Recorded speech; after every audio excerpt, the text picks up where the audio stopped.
Assalamualaikum warahmatullahi wabarakatuh. Perkenalkan, saya Povita Sari dengan NIM 20040152000. Pada video kali ini saya akan membuat video untuk memenuhi tugas mata kuliah biologi sel molekuler. Pada video kali ini saya akan membahas tentang translasi. Pada DNA, proses gen menjadi sifat melalui beberapa proses. Gen akan berekspresi menjadi protein atau enzim yang nantinya akan menjadi sifat.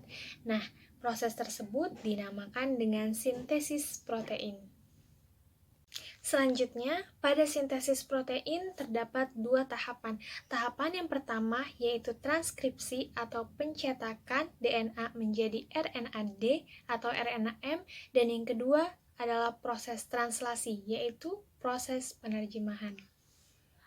Telah diketahui pada proses sebelumnya bahwasanya transkripsi adalah pencetakan DNA menjadi RNA-D atau RNA-M, lalu selanjutnya akan dilanjutkan dengan tahap translasi.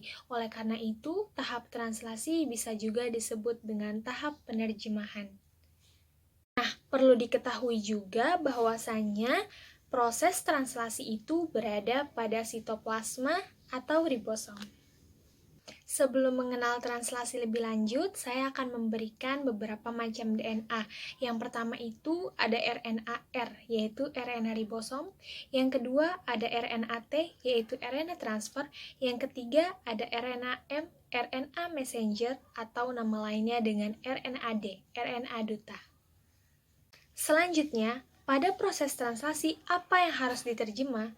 Pada proses translasi, yang harus diterjemah adalah RNA-D atau RNA-M menjadi protein atau rantai polipeptida yang akan dibantu oleh RNA transfer dan RNA ribosom. Selanjutnya, pada proses translasi melalui 3 tahapan. Yang pertama, inisiasi, yang kedua, elongasi, dan yang ketiga, terminasi. Baiklah, yang pertama yang akan kita bahas yaitu proses pertama pada translasi, yaitu inisiasi. Nah, di tahap inisiasi yaitu RNA-T di start codon. Perlu diketahui bahwasanya start codon itu adalah mengkode A, U, G. Baiklah teman-teman, coba kita perhatikan gambar yang telah saya sediakan. Ini saya gambar sendiri agar memudahkan kita semua untuk memahami.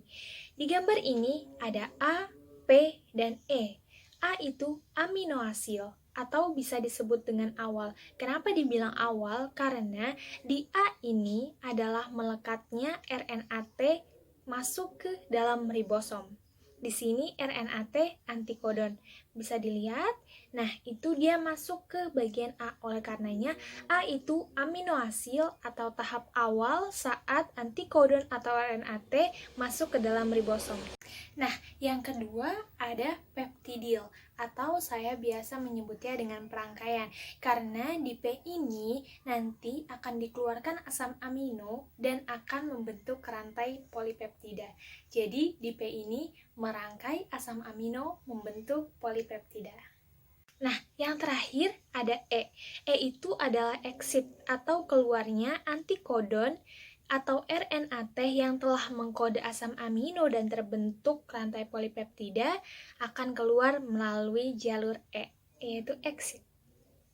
Nah, bisa dilihat juga pada gambar inisiasi ini yang mengkode kodon itu adalah AUG, karena telah diketahui tadi bahwasanya pada inisiasi dimulai dari kodon start yaitu AUG, dan nanti selanjutnya akan mengkode kode asam amino yang lain sehingga membentuk rantai polipeptida.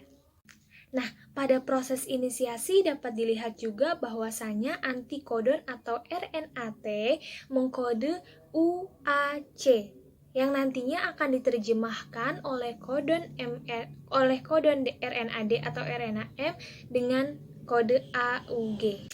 Kenapa kodon atau RNA-D mengkode AUG pada inisiasi? Karena yang tadi saya sudah bilang bahwasanya pada proses inisiasi dimulai dengan kodon start, yaitu A, U, G. Dan nantinya seterusnya akan mengkode asam amino yang lain sehingga bisa membentuk rantai polipeptida. Nah, di sini telah mengkode asam amino atau metionin, si UAC-nya. Selanjutnya kita masuk ke tahap yang kedua. Selanjutnya, tahapan yang kedua adalah tahapan elongasi. Tahapan elongasi ini sesudah inisiasi, yaitu penerjemahan RNAD oleh RNAT. Nah, kita lihat di sini di gambar yang sudah saya buat secara sederhana, bahwasanya setelah codon start tadi ada antikodon atau RNAT yang mengkode asam amino juga, yaitu CGG. Nah, nanti diterjemahkan di bawahnya, bisa dilihat di bawahnya di RNAD-nya itu dengan GGC. Nah, selanjutnya asam amino yang tadi ada di atas akan terpental dan lama-lama akan membentuk rantai polipeptida. Oke, sekarang kita masuk ke bagian yang ketiga, bagian yang terakhir, yaitu terminasi. Terminasi adalah tahapan terakhir dari proses translasi. Apa sih yang ada di terminasi ini? Nah, bisa dilihat juga di gambar. Saya sudah gambarkan bahwasanya pada proses terminasi ini bisa dibilang proses selesai atau proses stop. Mengapa seperti itu? Karena tadi rantai polipeptida yang sudah dibentuk di tahap elongasi yang sudah sangat banyak itu nanti akan terbentuk. Nah, stopnya itu ketika ada codon stop. Perlu diketahui, codon stop itu ada 3, yaitu UAG, UAA, dan UGA. Kenapa disebut codon stop? Karena dia sudah tidak mengkode asam amino lagi. Oleh karenanya, rantai polipeptida sudah terputus sampai di situ. Nah, pada proses terminasi ini, karena prosesnya sudah berakhir di sini dan sudah selesai, maka nanti antikodonnya akan mengalami deeliminasi atau releasing factor. Nah, selesai sudah sampai di situ proses translasi yang melalui 3 tahap, berawal dari inisiasi dan berakhir di terminasi.